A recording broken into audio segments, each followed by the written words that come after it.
Good afternoon, Michael Malice here. Let that be your welcome for the next hour. We have with us a very special guest. You may know his name, Steve Saylor. He is one of the most provocative figures on the right. He's been at this for decades. I have here in my hand, which I have read, his book, Noticing, which is a compilation of his writings from 1973 to 2023. Good Lord. If you're not familiar with his work, he's been on Tucker Carlson as well. Your influence has been profound and kind of maybe a little swept on the rug because you're kind of a bit radioactive and I'm not supposed to be talking here and all this other stuff. I just also want to shout out Passage Publishing. So I'm a big book collector, and a lot of times I'll have authors or aspiring authors ask me, hey, should you go with an independent publisher? And I always say no, because you get none of the benefits of the big house and only the downsides. The only exception is when you have a company like Passage, and their website is passage.press, where it's curated. So it's just like with music labels, you have that indie label like Sub Pop or Labrador, where they're very specific and you know everything there is going to be quality. Passage is a publisher like that. So they do Curtis Yarvin's books as well. They put a lot of care into their product. So for those of us book nerds, it looks really great in the shelf. So shout out to them, and congrats for you for working with them. Now, Steve, I have so much to talk to you about with this book. One of the things the first thing is, one of your catchphrases that you're known for, and this is where the title comes from, is about political correctness and noticing. Can you tell us what that catchphrase is?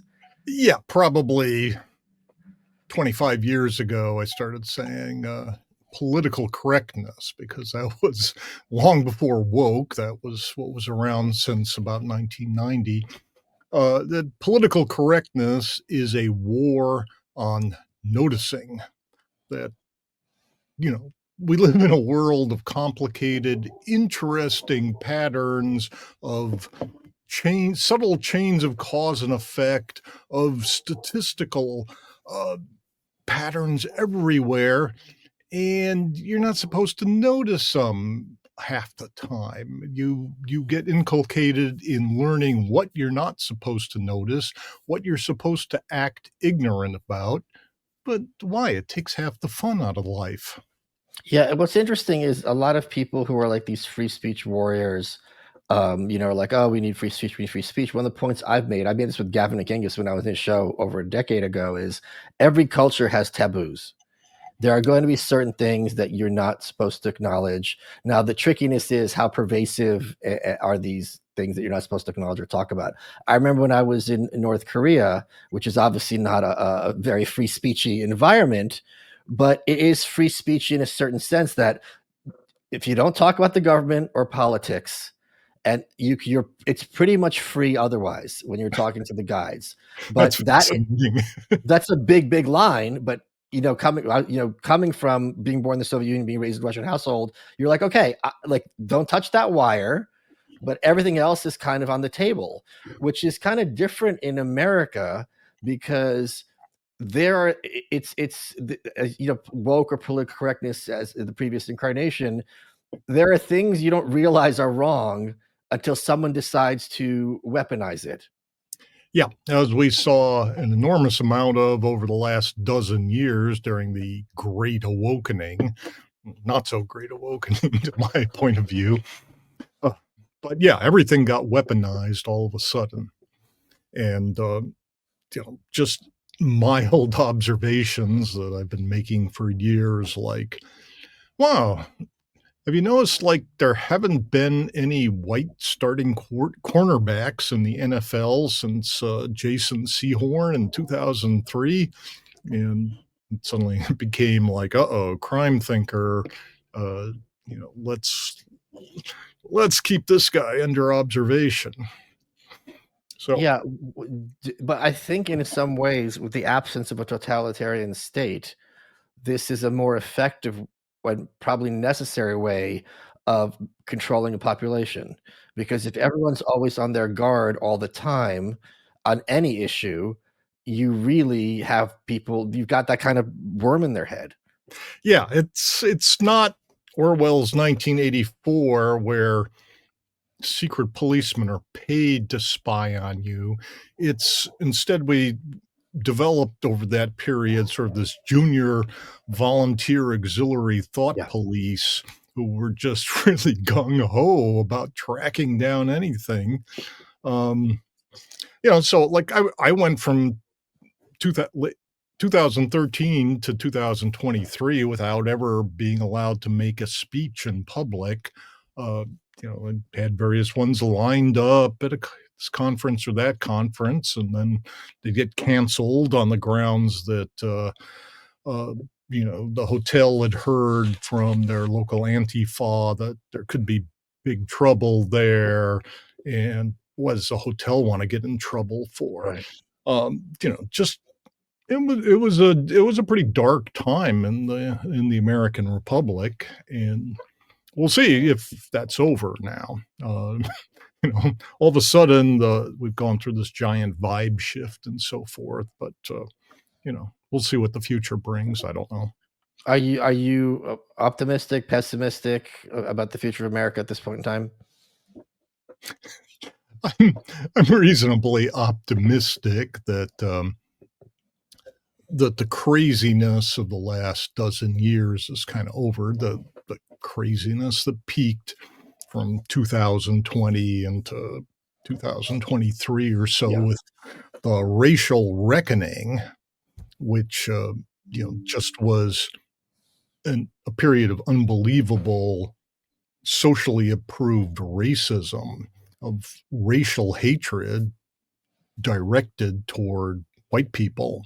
And it was just completely respectable to go into the New York Times or the Washington Post and just spew uh, fear and loathing of whites, especially if it was white men, straight white men, cishet white men, so forth, if you could narrow it down. But eventually, the struggle to be at the top of the pyramid of privilege in the Great Awakening it kind of settled down too much, so that by 2024 it was basically black women and trans at the top, and everybody else started feeling like, hey, what's in it for me? Right. So you saw the Latino men bail out. You saw black men that weren't that enthusiastic. Just all sorts of groups. If you look at the 2024 results, you get everybody who was like kind of on the margins of American society, but wasn't on the pyramid of privilege Right. and Right. wokeness. You got like Portuguese Americans, French Canadian Americans, Persian Jews, uh, followers of the Maharishi in this cult town in Iowa, the triracial isolate Melungeon in the backcountry of North Carolina. They all went like, okay, I'm off the woke train and I'm voting for Trump. We'll see what happens after this. Well, the Yeah. future is unwritten. One of the things, the mechanisms that is used, I think, so I talk about this often, disingenuously in politics, is this kind of, using this very weak mortar to try to combine populations into one overweening group to cobble together a majority. Yeah. I, have my high school in New York City was half Asian. I went to Stuyvesant, but even Mhm. that term Asian itself is just, does not hold ice. I mean, yes, geographically, these people might be proximate, but the Chinese experience and the Chinese American experience versus the Korean experience or the Japanese, try to tell a Korean person, oh, you and the Japanese are basically the same. I mean, would they even bother to respond? Now they want to combine Filipino and Indian to that mix. It's just a complete, absurdity. And I think at a certain point, even if that works temporarily, once you get down to brass tacks, someone's going to be calling the shots. So it's going to be either the Chinese people or whatever, whoever it is. But like you said, when the woke wins, it's in this case it was the black women, the trans people. What are the black men and Latin men going to do? It's like, wait, why am I here?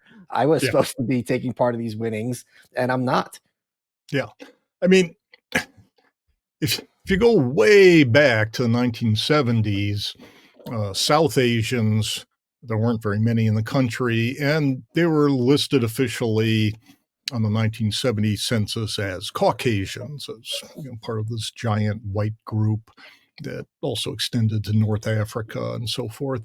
And then South Asian immigrant businessmen realized they weren't getting any of the benefits that Oriental immigrant businessmen were getting on government contracts, racial preferences, or the low interest small business administration loans and so forth. So they demanded, all right, we don't want to be white anymore. That does not pay in modern America.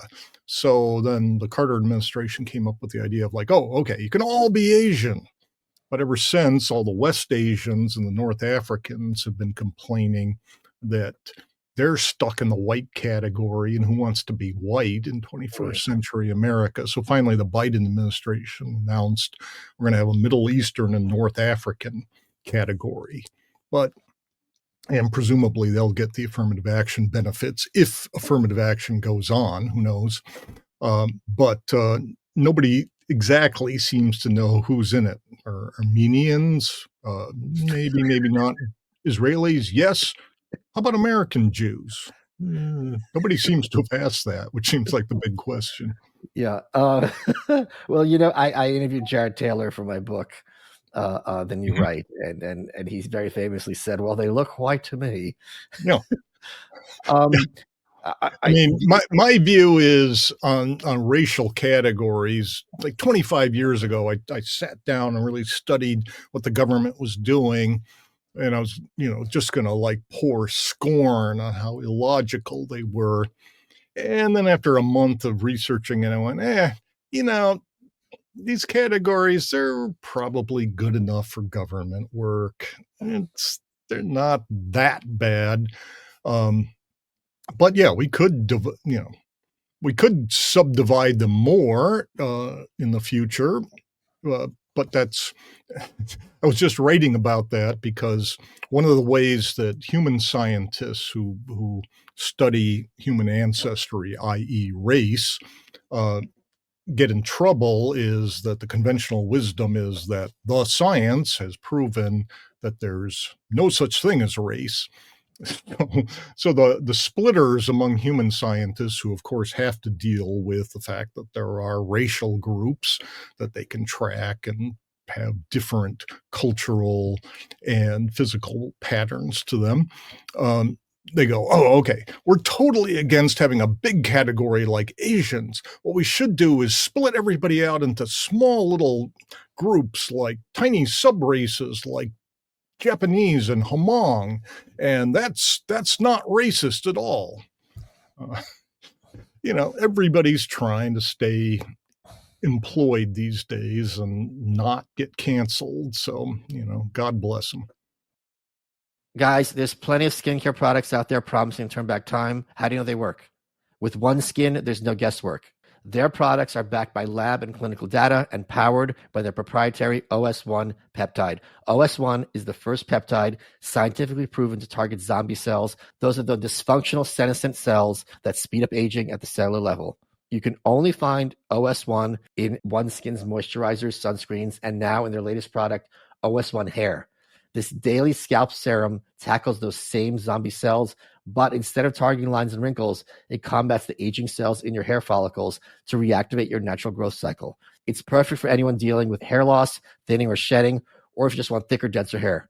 In a 3-month clinical study, they found real improvements in hair density, fullness, and overall scalp health. Try OS1 Hair or any of OneSkin's products with 15% off your purchase. Use code MALICE at oneskin.co. I am excited to get them to send me some so I can try it. Not going to lie, this sounds really cool. Founded and led by an all-woman team of skin longevity scientists, OneSkin is redefining the aging process with their proprietary OS1 peptide. You get 15% off with code MALICE at oneskin.co. That's 15% off oneskin.co with code MALICE. And after you purchase, they'll ask where you heard about them. Support the show. Tell them Michael Malice sent you. Invest in the health and longevity of your skin and scalp with OneSkin. Your future self will thank you. And I'm about to place my order because this sounds pretty epic. Let's get back to the show. One of the things that you kind of are generating most controversy about is talking about race and IQ. Now, in the Bell Curve, which for those of us dinosaurs who are old enough to remember, when it came out, it was by Charles Murray. And who's his co-author? I'm blanking on the guy's name. Richard Herrnstein of Richard Harvard. Herrnstein. Yeah, the of Harvard, right? Exactly. This isn't some blogger who just spent 20 minutes on Google. And there's a very brief, I think it's only like 3 pages, something very brief in the book discussing race and IQ. And they make pains to say, I think sincerely, that this should not be used in any way to kind of, codify bigotry into the law or treat any individual in a discriminatory manner or something like that. And it was a huge brouhaha. And there was a lot of discussion at the time. Much of it was Kathy Newman type. Oh, so what you're saying is slavery was good. Oh, so what you're saying, it's just excruciating. But this is something that you discuss a lot. And I mean, it must be physically painful for you at this point to hear some of the caricatures of your position. Yeah. I mean, I just follow the science. I mean, I've been a fan of the social sciences since the early 1970s.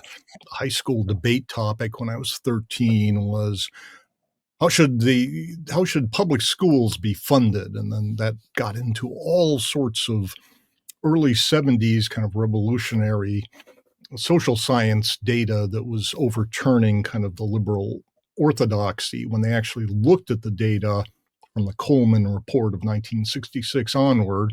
It kind of turned out that how much was spent on schools didn't really matter in terms of test scores compared to what the students brought with them from home.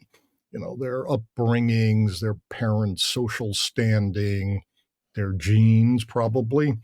And it's hard to move the needle. And that has been repeated ever since. It doesn't mean we can't do a better job of educating, but the idea that okay, we can close the gap between blacks and whites, or a bigger gap between blacks and Asians, but nobody wants to talk about that one. That's hard to do. I mean, rather than narrow, what's used to be a 15-point IQ gap in real life, and it's probably shrunk to maybe 13 points. So there has been some narrowing going on over the last 2 generations.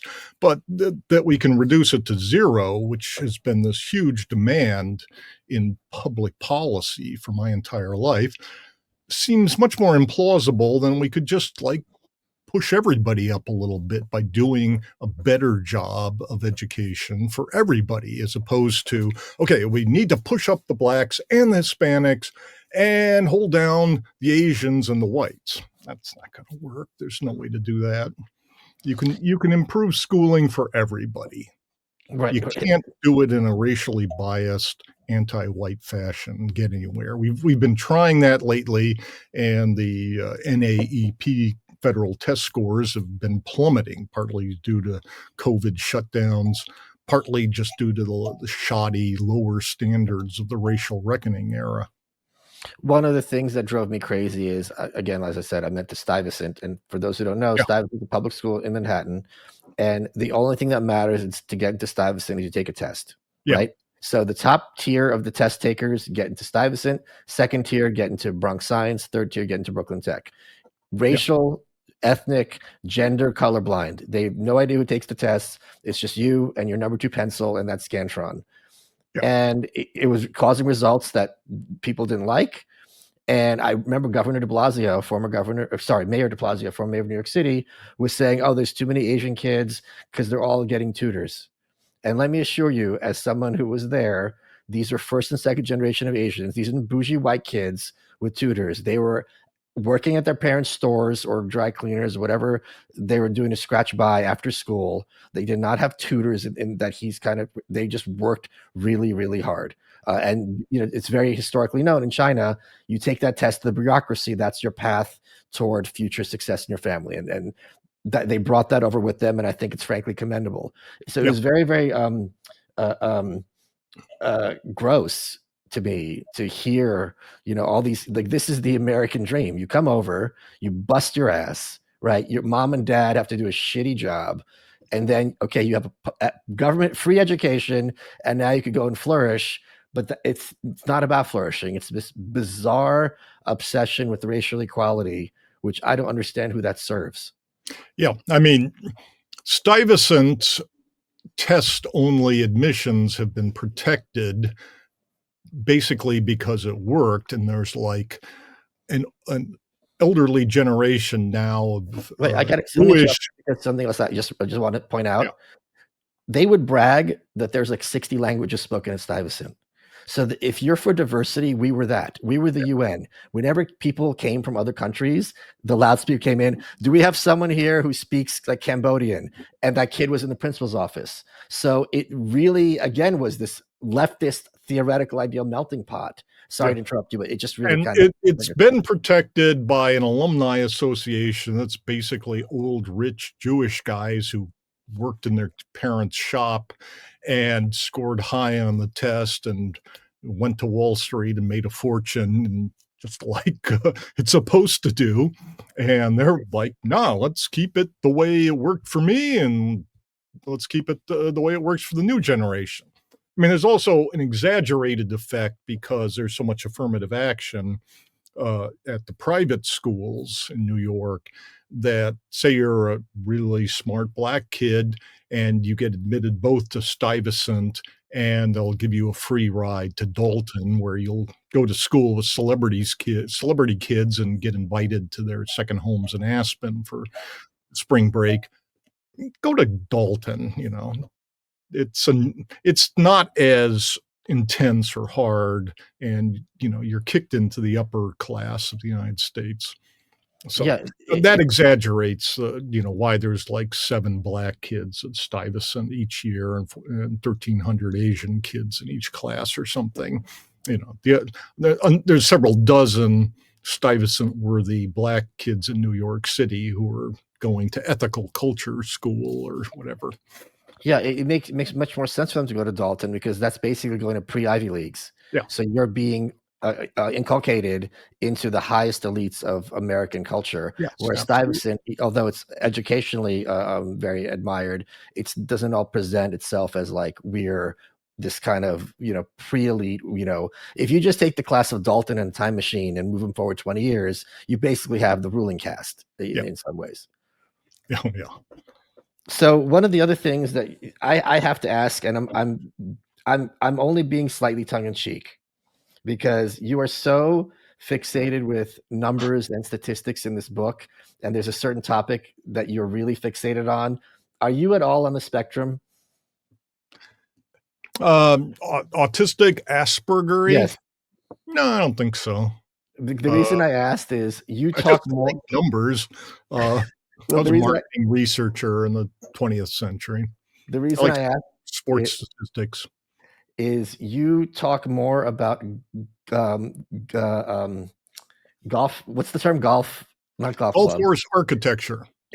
Yeah, you talk more about golf courses in this than you do about race. Almost, there's like 4 chapters where you start ruminating. Like, I don't like anyone who's this fixated on such a specific issue. I have to ask if this is an Aspie thing.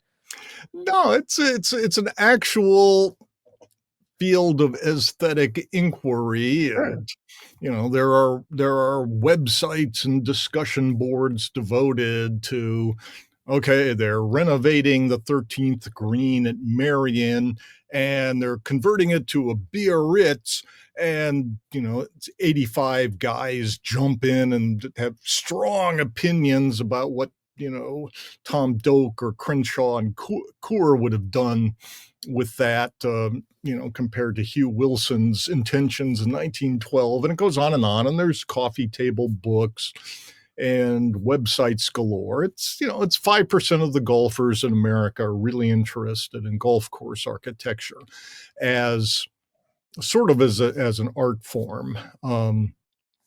And yeah, so it seems odd because it doesn't appeal to anybody who doesn't play golf. Right. And it doesn't really appeal to 95% of golfers, but 5% think it's as natural as, talking about Monet versus Manet at the, at the museum.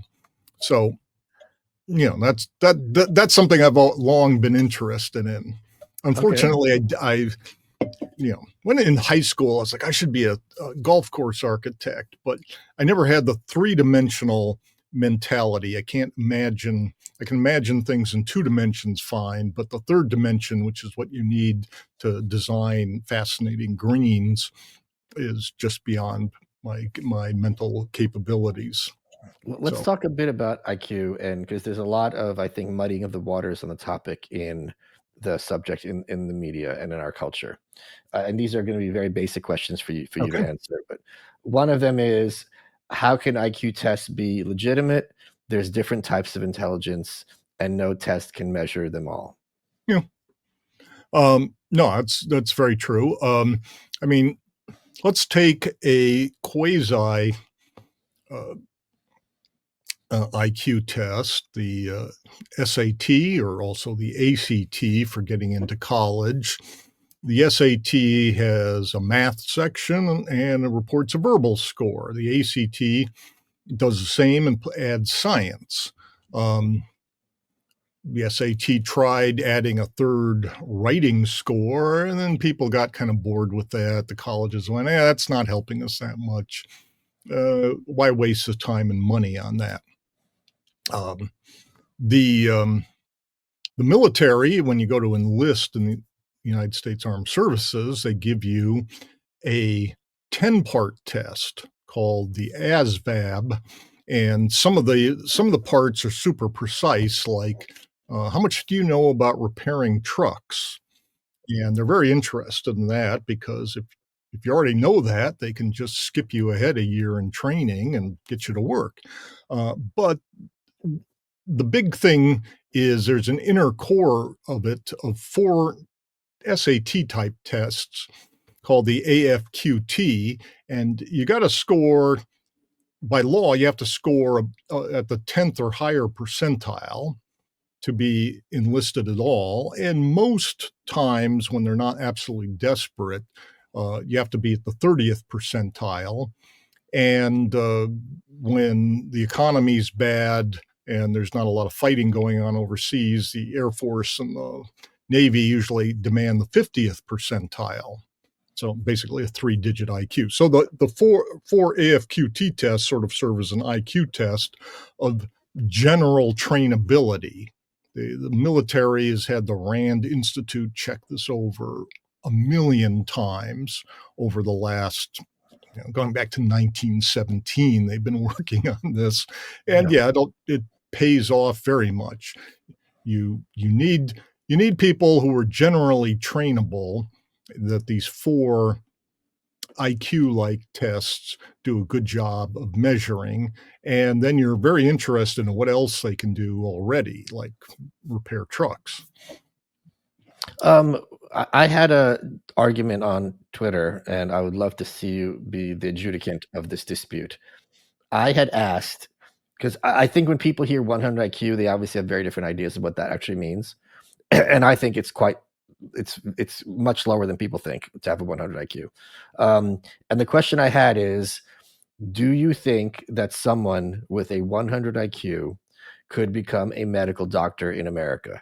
And I said no. My friend said yes, they could. And I go, I'm thinking 100 IQ, you're maxing out at like managing McDonald's, which is a perfectly legitimate job. But do you think they could actually have what it takes to go all the way through to become a medical doctor?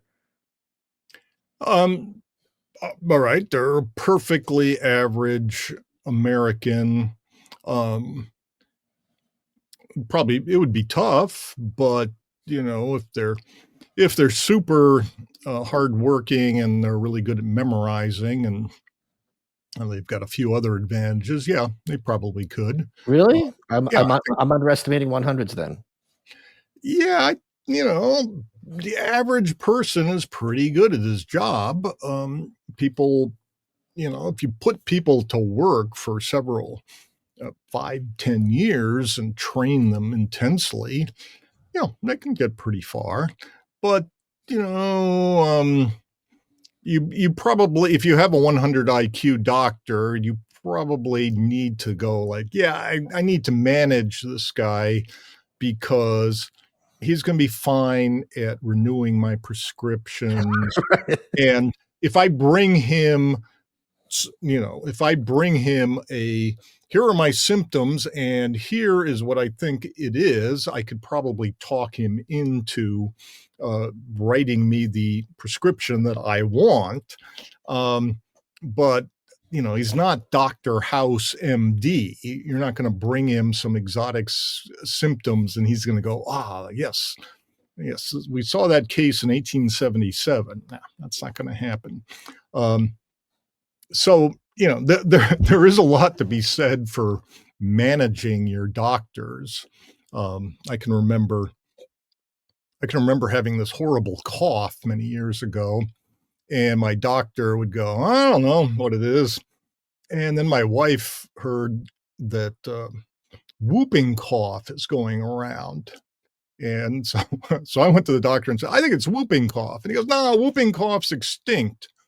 I go, are you thinking of the whooping crane?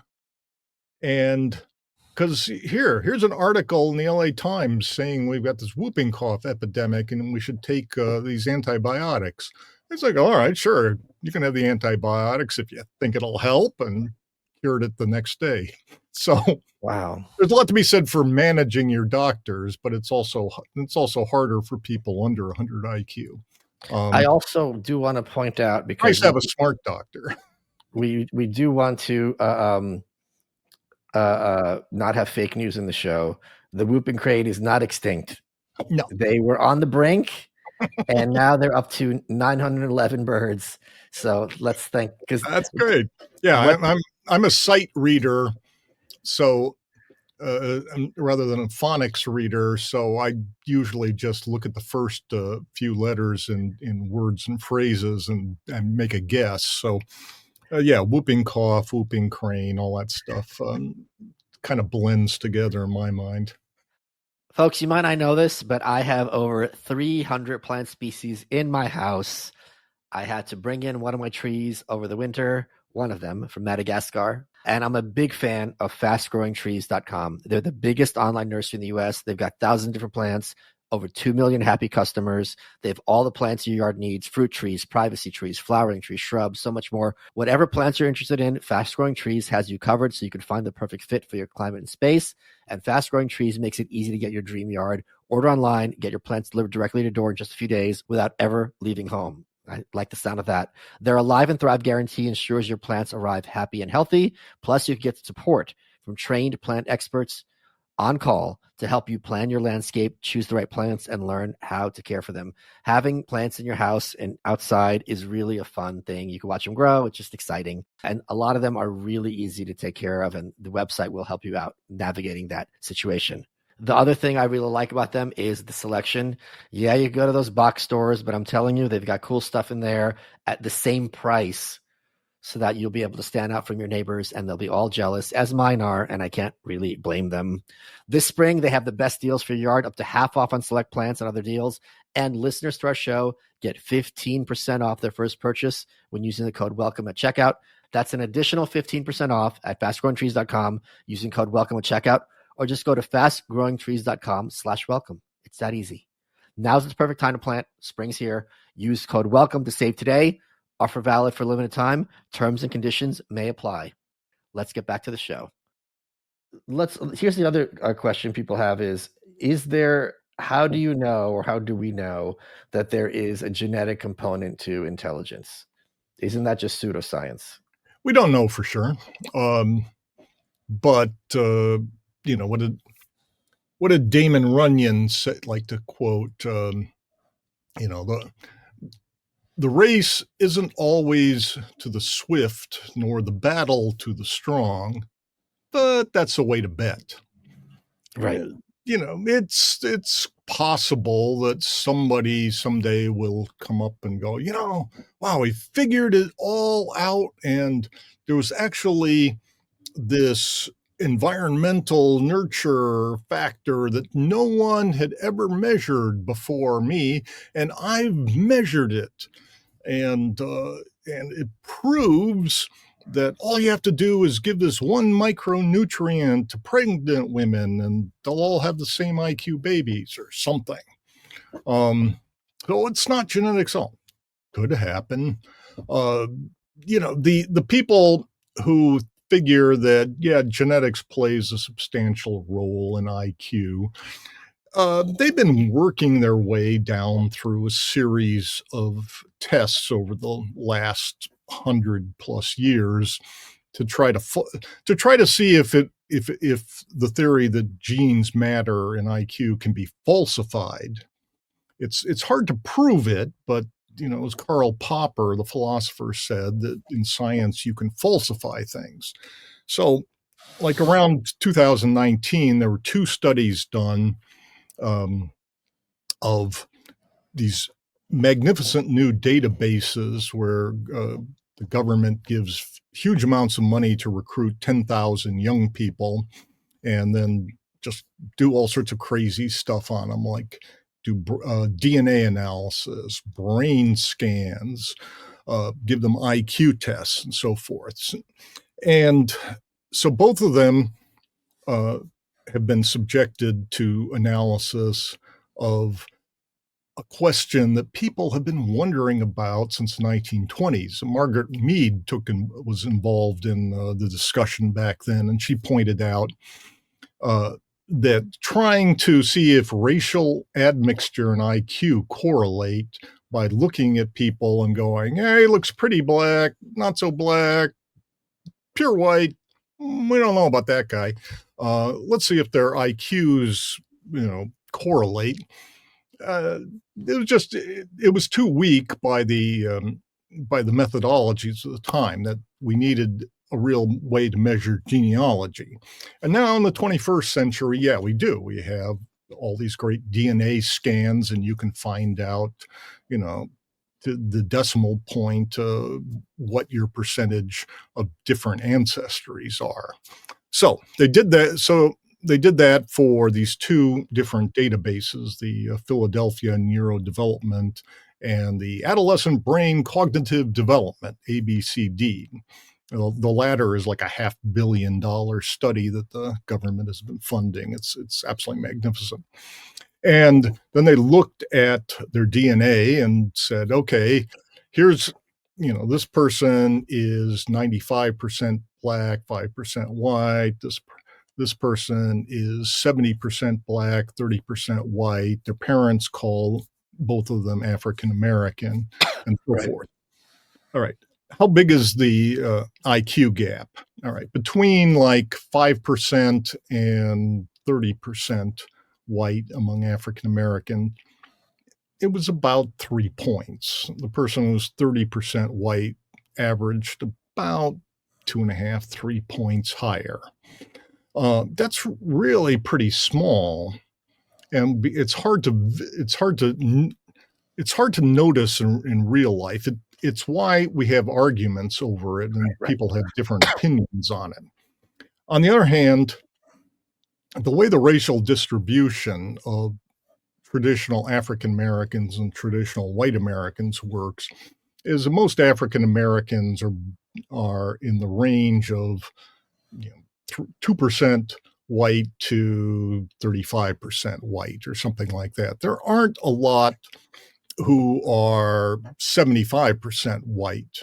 There are some who self-identify as African American and nothing else, but generally the way the one drop rule has worked over the last 15 generations in North America leads you to have two different groups. A white group that's most people who self-identify as white are 98%, 99% white. If they're Ellis Island immigrants, are probably 100% white. And an African American self-identifying group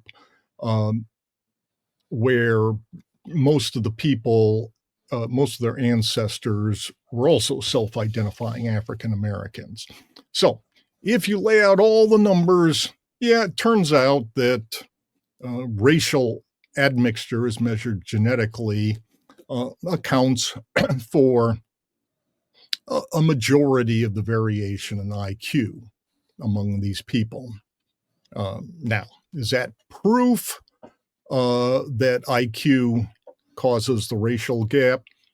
No, because anti-hereditarians can come up with complex rationalizations for why that won't work.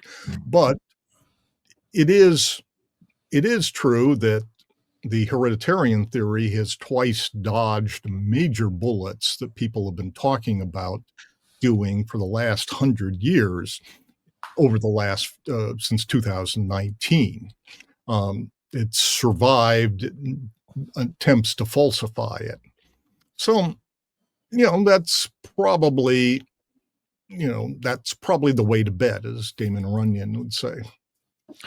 You were, I think, the first person to predict what you coined World War T, and this idea that there would be this big push for transgenderism in America. And I think because most people have very short memories, and we all have limited memories, to be fair, I want to take us back to the 90s, which wasn't that long ago in terms of cultural history. And I remember Jason Chu, a shout out to Jason, who I went to high school with. He was gay. He came out, which was a very big deal back then to come out as gay. And, for the last century before that, there's the argument of what is, because so evolutionary disadvantageous, what is causes homosexuality? What is it? As you talk about in your book, there's the idea of homosexual behavior versus homosexual identity, which is a far more recent thing. And there was this idea that's a third gender or people who are confused about their gender. And I remember Jason being like, I'm not confused. I'm a guy who likes guys. And this was a big fight for gay people that I'm not in any way, even though I'm a sissy and I throw glitter, I'm still a guy who likes guys. There's no ambiguity. And trans people, which are such a fringe, tiny minority at the time, were not, they were kind of, they didn't want to be exclusionary. So it's like, okay, if you're kind of being marginalized, come join us, so on and so forth. Like these are our cousins in a sense. But there was very much this distinction.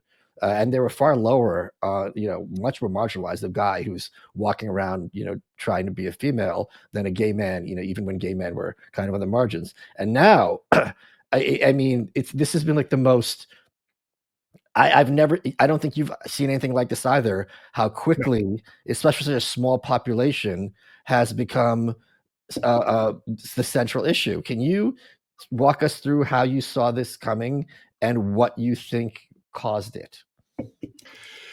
Yeah, to go back around 2010, I noticed the New York Times was running a bunch of articles on types of birth defects called intersex conditions, right, where the baby's born and the doctor looks and goes, okay, very, very rare. It's a sad, unfortunate birth defect. And, I'm very sympathetic to people like that. I think we all are. Right? Yeah. So, but then in May 2013, and this was right at the point where it was pretty apparent that gay marriage was going to go through, that gay marriage had lost like 30 consecutive referendums, but finally in November 2012, it won a referendum in one state. And then it was like, okay, the Supreme Court or somebody in the establishment's just going to push it through. So gay marriage is a sure thing by the spring of 2013. So then what's next? Are they going to declare victory, all these organizations, and go, okay, well, we've got what we demanded. We are now out of business. That didn't happen with the March of Dimes. NGOs don't work like that. That's the exact example I use in my book. Then you write. It's just like, for people who don't know, I'm so pleased that you use that example. The March of Dimes was founded to fight polio. This is one of the, FDR's on the dime. He suffered very famously from polio. And this was a nightmarish thing. A lot of people suffered. Yeah, they won. When I tell people incredible things for America. I've seen discussions of baseball attendance, and it's like, oh yeah, in the 50s, attendance was low because nobody dared let their kids go to a baseball game because they might get polio. And when I tell people that the vaccines come along, and a few years later, everybody's forgotten polio. Yeah, it's great. Hold on a second. So So when I tell people Mitch McConnell has polio, they think I'm joking, but it's the truth. So the hmm, point is, polio gets cured. God bless them. One of the great accomplishments of Western medicine. It's just, if people don't realize how bad it was, just look back. It was a complete nightmare for so many families. But yeah. to your point, and what I said in my book, it's like it's not like this huge organization that had accomplished this massive victory over children's health. We're like, all right, we did it, guys. Let's unpack. No, they just changed it to fighting other diseases. And you can't blame them. They've got a workflow. People have jobs. It's why would you disband something that's working so well? So to your Yeah. point, same thing. Like, okay, we got gay marriage. Well, So we're not all going to quit. I'd been asking for a while, what's next after gay marriage, and everybody was going like, "Oh, they're going to push to legitimize pedophilia." Really, I don't think so. I mean, the the trends don't seem like that. I mean, you know, in the 50s, you had a great novelist, Vladimir Nabokov, write Right. a book called Lolita that sold 15 million copies.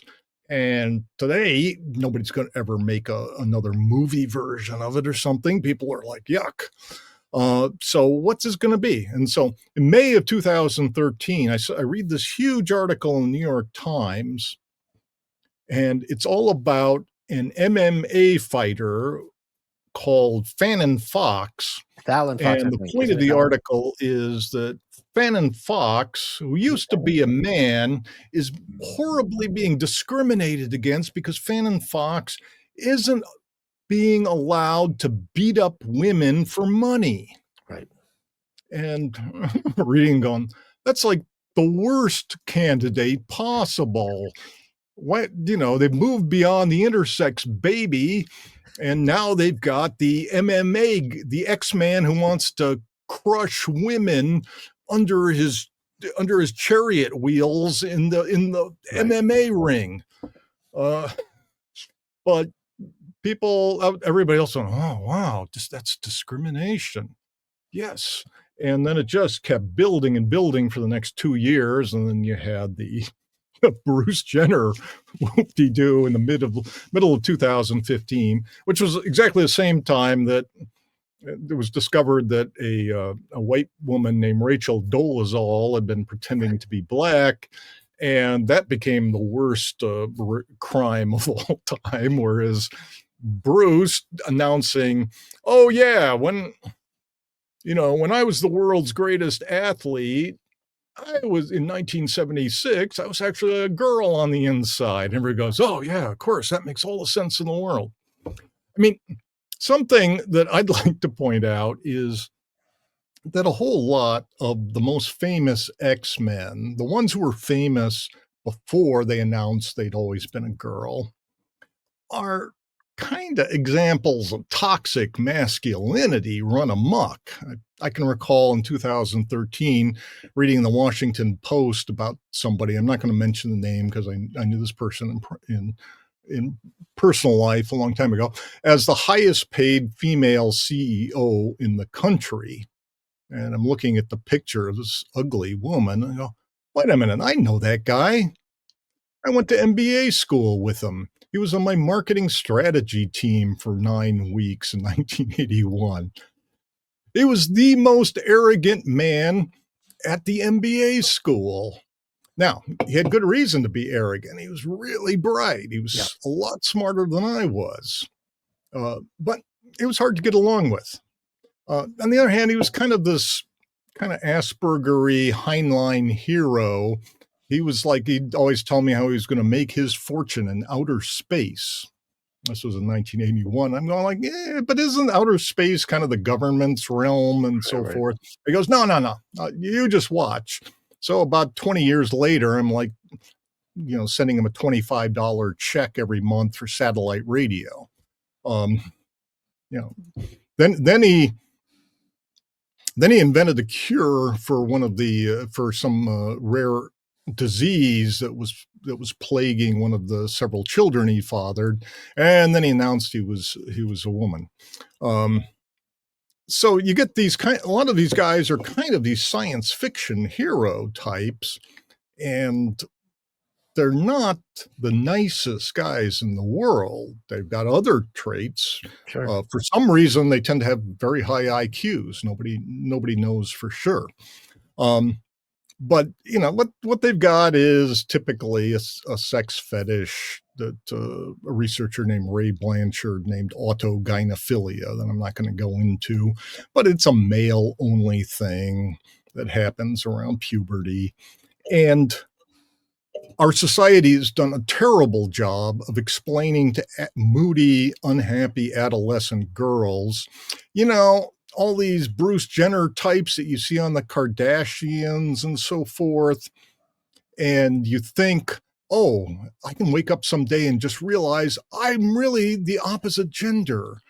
I've always been a boy on the inside. No, that doesn't apply to the female sex at all. It's a male sex fetish that, some small percentage of men suffer from.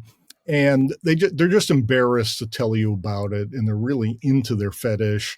And it's totally irrelevant to you. You're just feeling moody because you're going through puberty and you're insecure, and that happens to all girls. And girls don't suddenly turn into boys. No, just forget it. But our society, because we have to protect these often rather powerful and just intense guys who have decided that their fetish mandates that everybody call them by female pronouns, that we can't educate young girls about what's really going on. And that's just been a national disaster and a tragedy in terms of all the young girls who've messed up their lives. This is a story that begins with a dying wish. One thing I would like you to do. My mother's last request that my sister and I finish writing the memoir she'd started about her German childhood, when her father designed a secret super weapon for Adolf Hitler. My grandfather, Robert Lusser, headed the Nazi project to build the world's first cruise missile, which terrorized millions and left a legacy that dogged my mother like a curse. She had some secrets. Mom had some secrets. I'm Suzanne Rico. Join my sister and me as we search for the truth behind our grandfather's work and for the first time, face the ghosts of our past. Jeez. Who is he? Listen to The Man Who Calculated Death. Available now wherever you get your podcasts. Let's get back to the show. So, Steve, you and I are both old enough to remember that when we went to high school, maybe you're a little bit older than me, but I think it probably happened with you as well. It was extremely common for women to have eating disorders.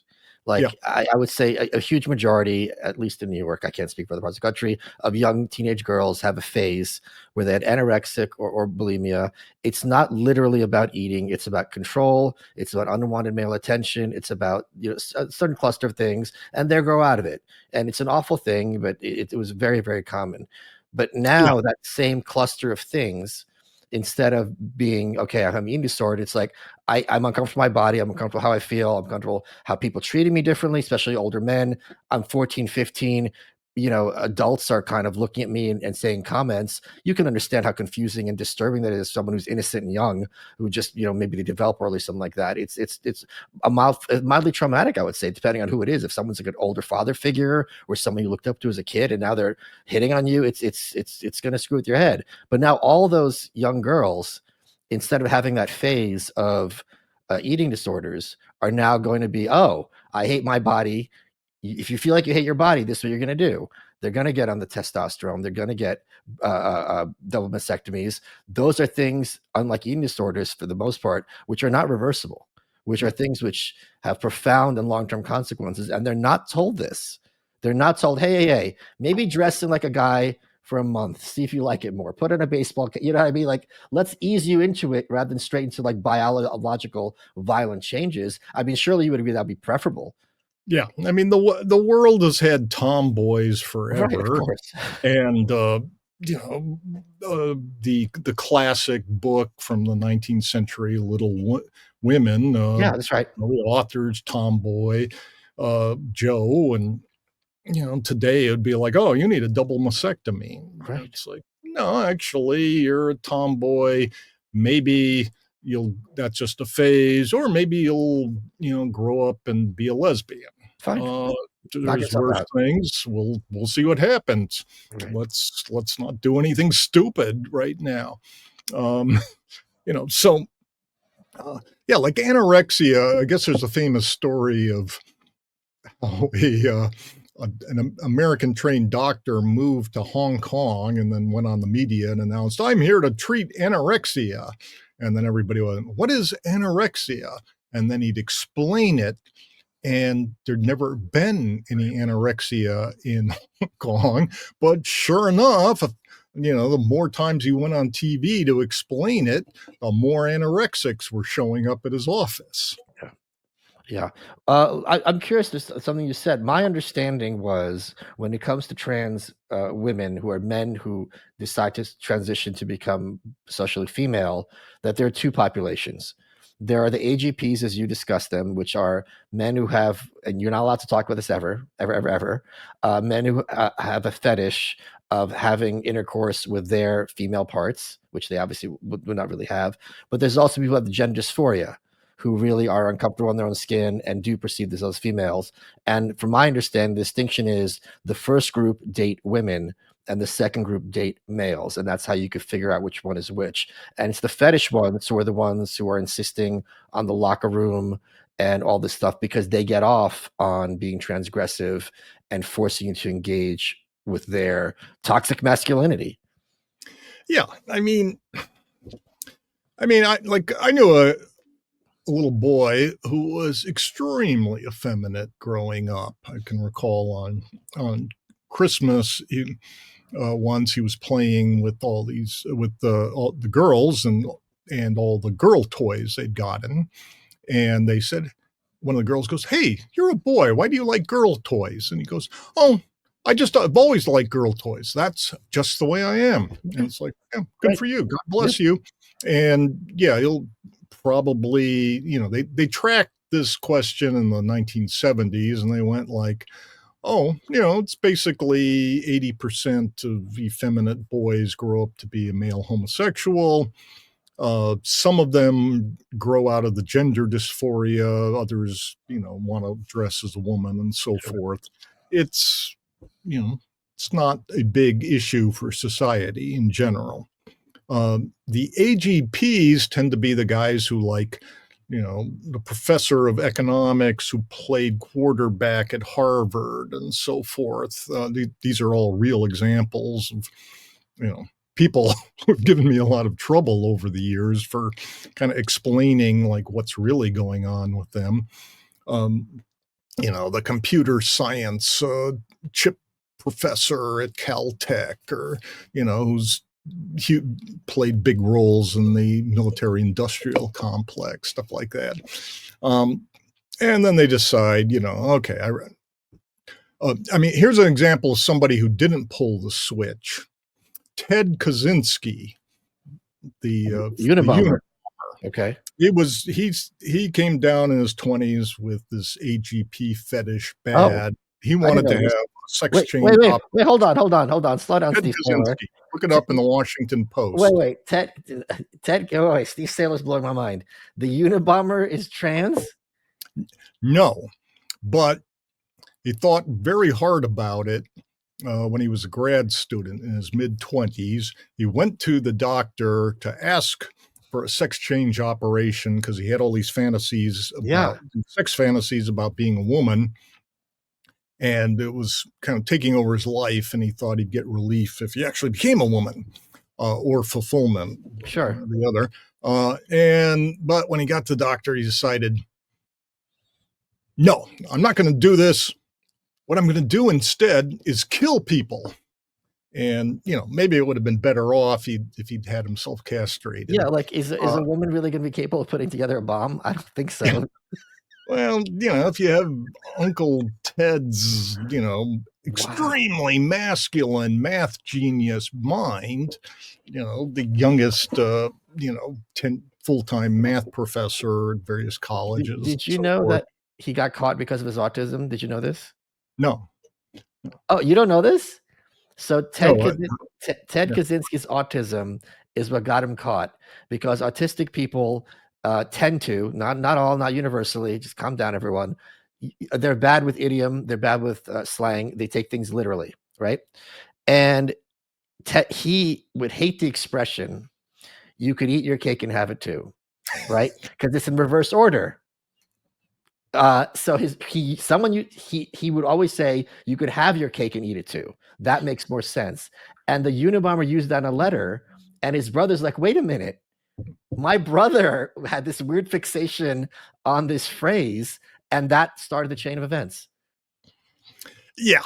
So the X-Man male to female late onset transgenderism seems to have something to do with autism.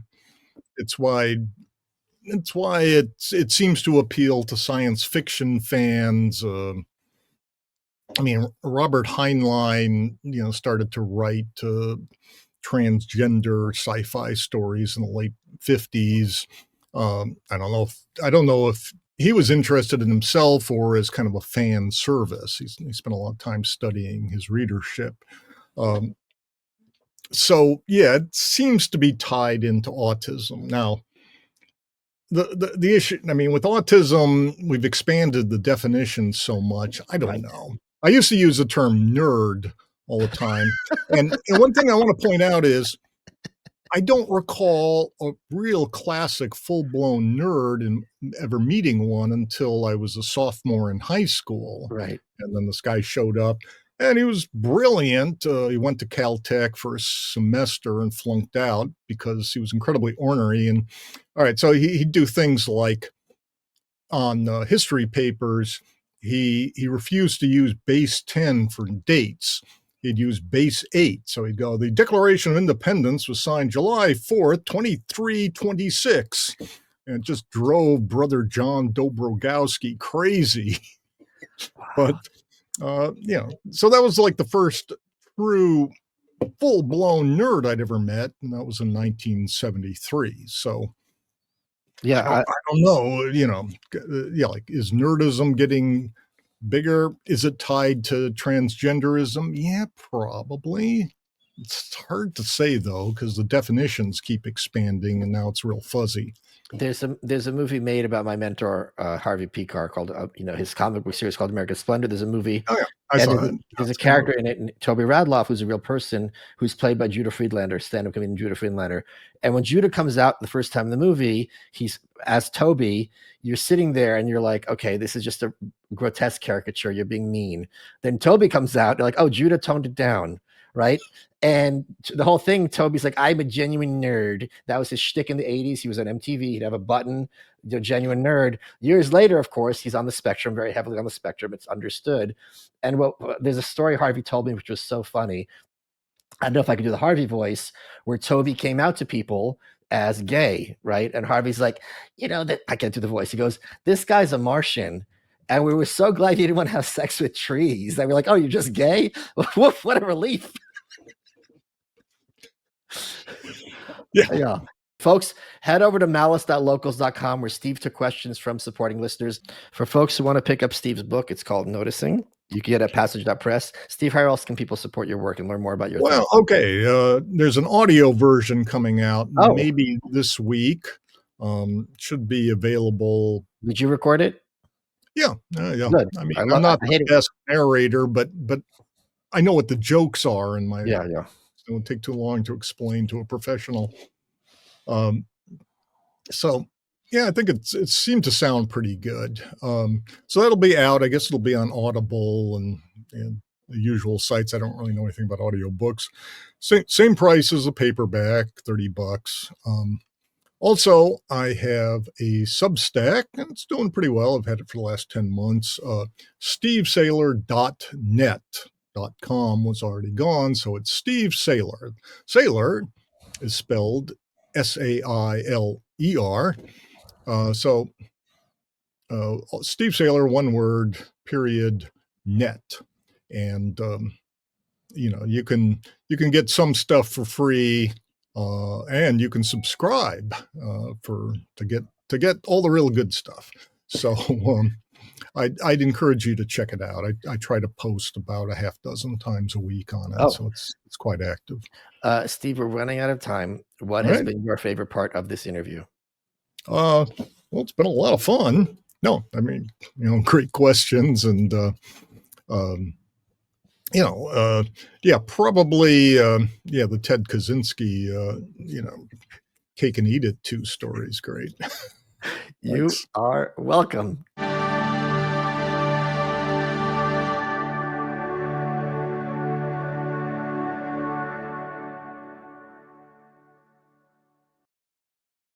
Are you looking for your next case? Pluto TV has all your favorite crime dramas streaming for free. You're gonna need some backup. Which means suspense is free. Very cool. Watch CSI New York, Criminal Minds, Blue Bloods, Tracker, FBI, and SWAT all for free. You can't outrun this. Someone is gonna pay for all this crime. But it's not gonna be you. Take care of business, fellas. Watch all the cases, all for free, from all your favorite devices. We got you. Feel the free. Pluto TV. Stream now. Pay never.